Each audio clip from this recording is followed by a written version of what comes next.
আপু ভালো আছেন? হ্যাঁ ভাই ভালো। যাই হোক, বোরকা-টোরকা সবসময় বোরকা পরেন? বোরকা পরেই তো কাজে যাই। বোরকা পরে কাজে যান। আগে হুম, বিয়ে হয়েছিল?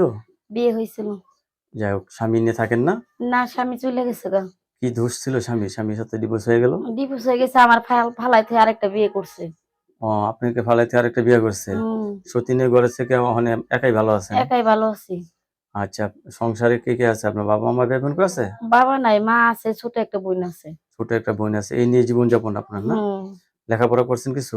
করছি 5-7 পর্যন্ত পড়ছি আরকি। রান্না-বান্না করতে পারেন তো? সব পারি। সবচেয়ে ভালো রান্না করেন কি আপনি? গরুর মাংস। গরুর মাংস না? কেউ যদি দর্শক কিনা দেয় আরো ভালো মতো রান্না পারি। দর্শক এই আপুর সাথে কথা বলতে পারবেন। আপু অত্যন্ত সরল সোজা মানুষ। আপু একজন জীবনসঙ্গী চায়। ছেলে যেই বয়সের হোক আপুর তরফ থেকে কোনো সমস্যা নেই। না আপু? না, আর সমস্যা আছে? না সমস্যা নাই। কখন আপনার সাথে কথা বলতে পারবে? এই রাইতে রা সারাদিন তো কাজ করি। ও রাত্রে আপনার সাথে কথা বলতে পারবে না? হ্যাঁ। ধন্যবাদ আপনাকে আমার চ্যানেলে সময় দেওয়ার জন্য।